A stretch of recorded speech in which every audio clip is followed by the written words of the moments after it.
Hello बच्चों, आज है हमारा रिवीजन का डे 10 और आज की वीडियो में हम करने वाले हैं एक कविता जिसका नाम है बसंत आया। रघुवीर सहाय इसके राइटर हैं।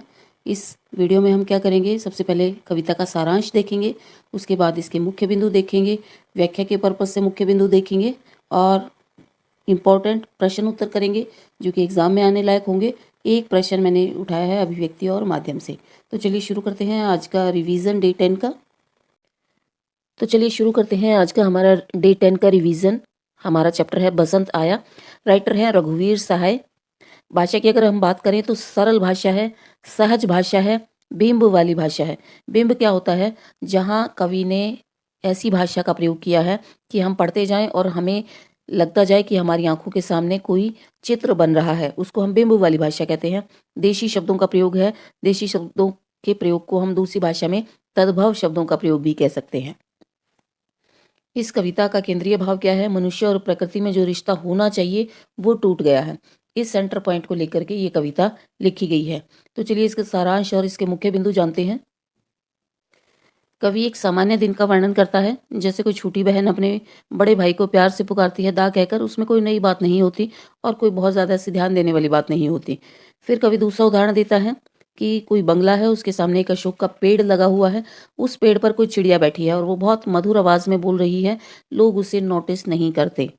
या रास्ते में फुटपाथ पर चलते चलते पैरों में लाल बजरी आ जाए और पैर चुरमुराने लगें तो भी लोग उन चीज़ों पर ध्यान नहीं देते। ये कुछ ऐसे उदाहरण हैं जो डे टू डे लाइफ में बहुत नॉर्मल हैं। लेखक कहता है कि व्यक्ति इतना व्यस्त जीवन जी रहा है कि छोटी बातों पर ध्यान देने का उसके पास समय नहीं है। अगला उदाहरण उसने दिया है कि मान लो हम किसी पेड़ के नीचे से गुजर रहे हैं, बहुत सारे पेड़ के नीचे पीले पत्ते पड़े हैं तो भी हम ध्यान नहीं देते कि ऐसा क्यों हो रहा है, इसका क्या कारण है, मौसम बदल गया, ऋतु परिवर्तन हो गया, हम ध्यान नहीं देते। अगला उदाहरण कवि ने बताया, मान लो कोई सुबह सुबह 6 बजे गर्म पानी से नहाकर एकदम बाहर निकल आया हो और बाहर से उसको ठंडी हवा महसूस हो रही हो। इस तरीके की हवा, इस तरीके का मौसम अगर हमें महसूस हो रहा है कि कभी गर्म है कभी ठंडा है, तो भी हम मौसम के परिवर्तन पर ध्यान नहीं देते। ये सब इतनी सामान्य चीज़ें हैं कि इनको कोई नोटिस नहीं करता, इन पर कोई ध्यान नहीं देता। फिर कवि ने कैसे ध्यान दिया कि बसंत आ गया, क्योंकि हमारी कविता का टॉपिक है बसंत आ गया। तो क्वेश्चन ये उठता है कि कवि ने कैसे ध्यान दिया कि बसंत आ गया है। कवि को अचानक से ही ऐसे किसी फुटपाथ पर चलते चलते अचानक से याद आता है कि किसी दिन कैलेंडर देखा था और उस दिन ऑफिस में भी छुट्टी थी। फिर कवि ने दिमाग पर जोर डाला कि किस बात की छुट्टी थी, तो कवि को याद आता है कि उस दिन तो बसंत पंचमी की छुट्टी है। आजकल ऐसे लोगों को पता चलता है कि बसंत आ गया है। लोगों को बसंत का पता कैसे चलता है कि अगर ऑफिस में छुट्टी है या फिर कैलेंडर में देख लिया, तब लोगों को एहसास होता है कि बसंत आ गया है। इस पूरी कविता में कवि ने यही डिस्कस किया है कि लोगों को बसंत के बारे में कैसे पता लगना चाहिए और लोग कैसे पता लगाते हैं बसंत के बारे में। यानी एक्चुअल तरीका कुछ और होना चाहिए, लेकिन आजकल भागदौड़ भरी जिंदगी में कुछ और तरीका हो गया है बसंत का पता लगाने का। आज के लोगों को बसंत के बारे में जो भी जानकारी है, उन्हें वो जानकारी कैसे मिली?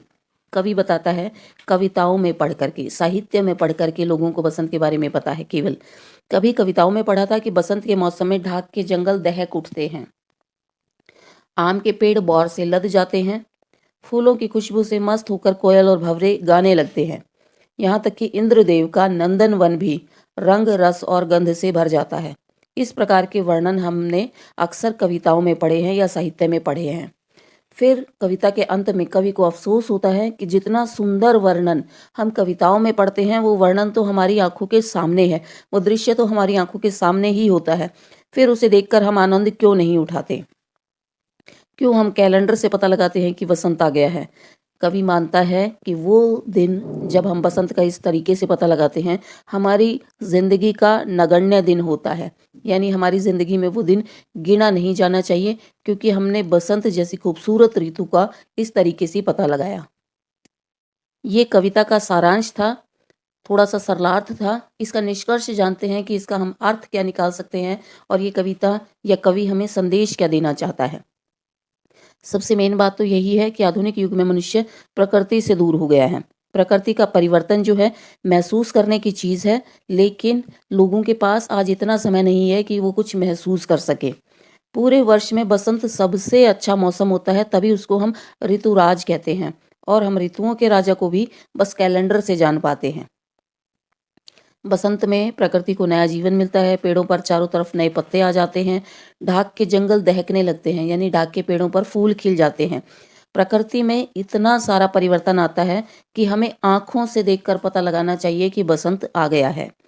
चारों तरफ फूल खिल जाते हैं, आम के पेड़ पर बौर आ जाते हैं, वातावरण में सुगंध फैल जाती है, तो हमें खुशबू से पता लगाना चाहिए कि बसंत आ गया है। फूलों की खुशबू से कोयल और भंवरे अपने अपने गीत गाने लगते हैं, तो कानों से सुनकर के कोयल की आवाज़, कभी भंवरे की आवाज़, इनकी मधुर गुनगुन को सुनकर हमें पता लगना चाहिए कि बसंत आ गया है। भयंकर सर्दी के बाद मौसम सुहावना बन जाता है, तो त्वचा से पता लगना चाहिए, शरीर से पता लगना चाहिए कि मौसम सुहावना हो गया है, सर्दी कम हो गई है, थोड़ी सी गर्मियाँ आनी शुरू हो गई हैं। कहने का मतलब है कि ईश्वर ने हमें 5 जो इंद्रियां दी हैं, जो सेंसेस दी हैं, उन सेंसेस के थ्रू हम पता लगा सकते हैं। सबसे अच्छा तरीका बसंत का पता लगाने का यही होना चाहिए, जो हमें ज्ञानेंद्रियां दी गई हैं, उनके माध्यम से हम पता लगाएं, उनके माध्यम से प्रकृति को हम नोटिस करें, प्रकृति को ऑब्जर्व करें और उस प्रकृति में जो परिवर्तन हो रही हैं, उनसे देख करके हम पता लगाएं कि बसंत आ गया है। लेकिन मनुष्य आधुनिक जीवन शैली में इतना व्यस्त है कि उसे कैलेंडर से पता लगता है कि बसंत आ गया है। इसका अर्थ ये है कि मनुष्य का प्रकृति से रिश्ता बिल्कुल खत्म हो गया है। यही इस पूरी कविता का केंद्रीय भाव है कि कैसे रिवीजन के लिए मैंने इस चैप्टर में से आने वाले केवल इंपॉर्टेंट क्वेश्चन आंसर्स को ही उठाया है, एनसीईआरटी के सारे क्वेश्चंस नहीं उठाए हैं। अगर आपको इस चैप्टर के सारे एनसीईआरटी के क्वेश्चन आंसर और एमसीक्यू चाहिए तो मैं इस वीडियो के कमेंट सेक्शन में दूसरी वीडियो का लिंक दे दूंगी, आप वहां से इसको देख सकते हैं। तो चलिए शुरू करते हैं। सबसे पहला और इम्पोर्टेंट प्रश्न है, बसंत आगमन की सूचना कवि को कैसे मिली? हालांकि इसका उत्तर है बसंत आगमन की सूचना कवि को कैलेंडर से मिली, लेकिन 2 नंबर का प्रश्न है तो थोड़ी सी हमें भूमिका बनानी पड़ेगी।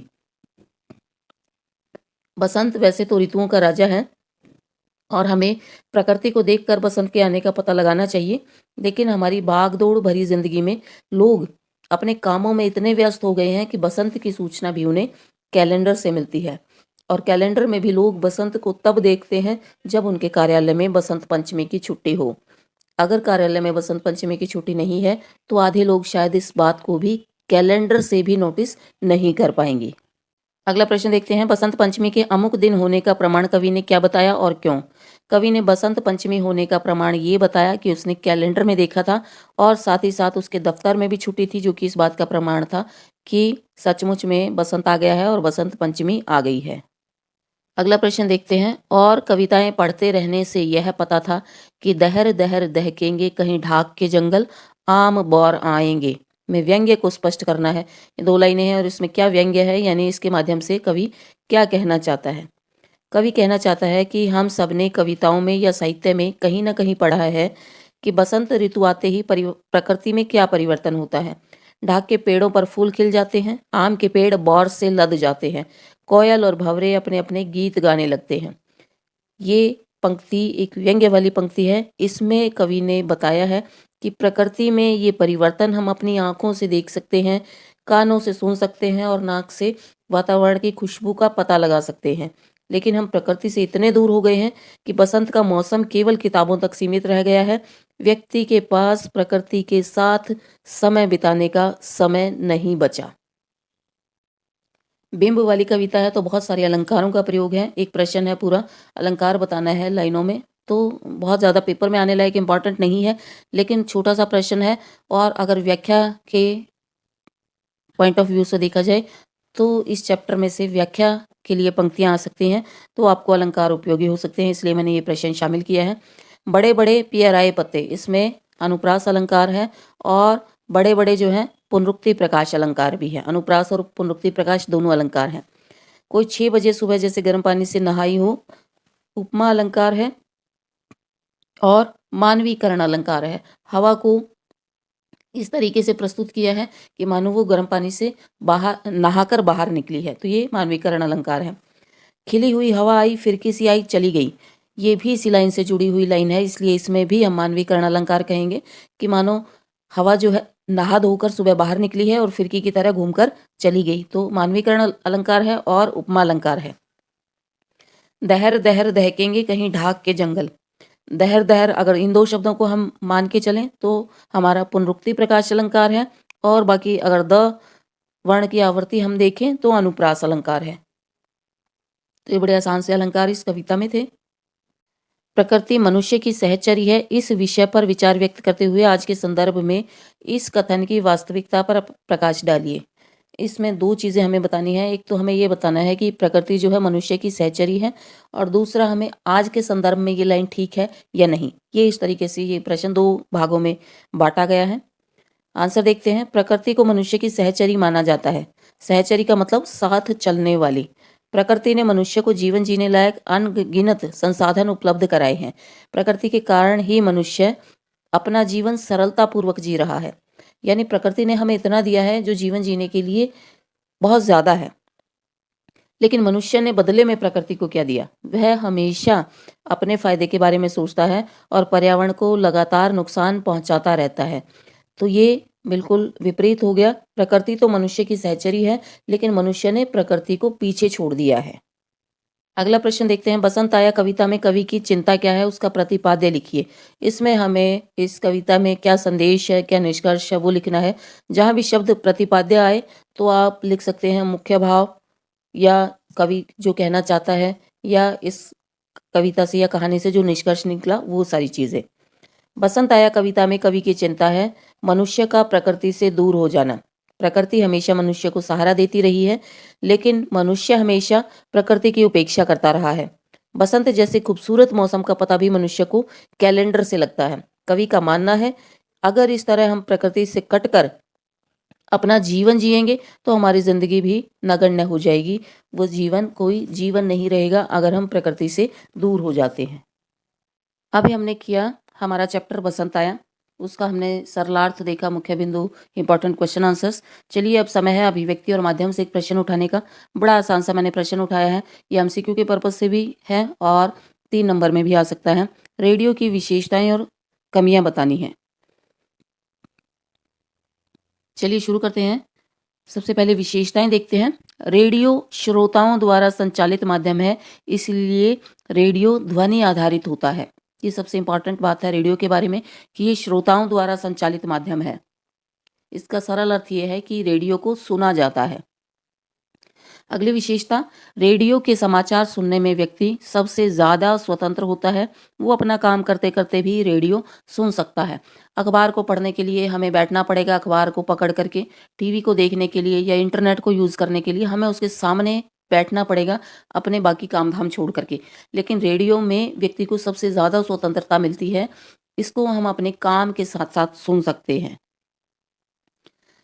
तीसरी सबसे मुख्य विशेषता रेडियो की, रेडियो अनपढ़ व्यक्तियों के लिए उपयोगी है। टीवी या इंटरनेट की तुलना में सस्ता है। रेडियो मनोरंजन का सबसे बड़ा साधन है। संगीत का सबसे बड़ा खजाना रेडियो पर उपलब्ध है। रेडियो को बिना बिजली के भी चलाया जा सकता है। रेडियो पर घटनाओं का शाब्दिक चित्रण होता है, क्योंकि हमें सुनना है तो वो इस तरीके से बोल करके सुनाते हैं कि हमारी आंखों के सामने शब्द चित्र उपस्थित हो जाता है। अखबार से तेज गति से सूचना प्राप्त होती है। हालांकि रेडियो जो है टीवी और इंटरनेट की तुलना में धीमा है, लेकिन अखबार से तेज है। अखबार से तेज इसलिए है क्योंकि अखबार तो सबसे स्लो है, 24 घंटे में खबरें मिलेंगी। अखबार से जल्दी सूचना हमें रेडियो से प्राप्त होती है। गांवों में सबसे ज़्यादा उपयोगी है क्योंकि सस्ता है, ऑडेबल है, सुनने लायक है। लोग काम में बिजी होते हैं तो साथ साथ सुनते रहते हैं, इसलिए गाँव में सबसे ज़्यादा उपयोगी है। छोटा होने के कारण सुविधाजनक तरीके से लाया और ले जाया जा सकता है। तो ये कुछ विशेषताएं थी रेडियो की। चलिए अब कमियां देखते हैं। रेडियो की कुछ सीमाएं भी हैं। अभी हमने विशेषताएं पढ़ी थी, तो कुछ सीमाएं क्या क्या हैं। रेडियो को बीच में रोक कर समझने समझाने का समय नहीं होता। ये सुविधा कुछ हद तक हमें इंटरनेट में भी मिल सकती है, लेकिन सबसे ज़्यादा ये सुविधा हमारे पास मुद्रित माध्यम में होती है। जहाँ हमें पढ़ना है तो वहाँ हम बीच में रोक सकते हैं, रोक करके चीज़ों को समझ सकते हैं, लोगों को समझा सकते हैं। तो रेडियो में ये सुविधा नहीं होती कि कोई न्यूज़ चल रही है उसको बीच में रोक दिया जाए और हम उसको समझने बैठ जाएं या किसी को एक्सप्लेन करने बैठ जाएं। रेडियो में समय की सीमा होती है। जिस समय जो कार्यक्रम आ रहा है हमें उसे उसी समय सुनना पड़ेगा, अदरवाइज वो चला जाएगा। रेडियो के समाचार क्रम से सुनने पड़ेंगे। अखबार की तरह अपना मनपसंद कार्यक्रम पहले सुन ले, ये संभव नहीं है। यानी रेडियो पर जिस समय जो कार्यक्रम आ रहा है हमें वही सुनना पड़ेगा। अखबार में क्या स्वतंत्रता है कि अगर हमें पहला पेज नहीं पसंद तो सीधा हम तीसरे पे जा सकते हैं, आखिरी पे जा सकते हैं, सुबह शाम कभी भी कहीं भी उसको पढ़ सकते हैं। रेडियो में ये चीज़ें संभव नहीं है। बीच में कोई कठिन शब्द आ जाए तो उसको समझने के लिए डिक्शनरी खोलने का समय नहीं होता। यानी कोई कठिन शब्द आ जाए तो हम डिक्शनरी में देखें, उसका मतलब ढूंढें, इतना समय हमारे पास नहीं होता। अगर ऐसा करेंगे तो बाकी सारी खबरें आगे चली जाएंगी। हालांकि रेडियो को हम काम करते समय सुन सकते हैं, ये स्वतंत्रता है इसमें, लेकिन इसको ध्यान से सुनना पड़ता है। अगर लंबी लाइन है तो पीछे वाली लाइन को भी ध्यान में रखना पड़ता है, तभी उसको हम जोड़ करके अर्थ निकाल पाएंगे। तो रेडियो को ध्यान से सुनना पड़ता है क्योंकि उसमें पीछे लौटना संभव नहीं है। आखिरी कमी हम डिस्कस कर लेते हैं। रेडियो की सूचना सुनने में अगर अच्छी नहीं लग रही तो श्रोता बुलेटिन बदल लेते हैं। यानी रेडियो पर कोई सूचना या समाचार अगर कोई सुना रहा है और उसकी भाषा, उसकी शैली, उसका तरीका या कोई सूचना हमें समझ नहीं आ रही या पसंद नहीं आ रही, तो लोगों के पास ऑप्शन होता है चैनल बदलने का, बुलेटिन बदलने का। इसलिए रेडियो के लिए श्रोताओं को अपनी आवाज़ से बांध कर रखना पड़ता है। ये एक एमसीक्यू का भी क्वेश्चन है कि रेडियो के लिए सबसे बड़ी चुनौती क्या है।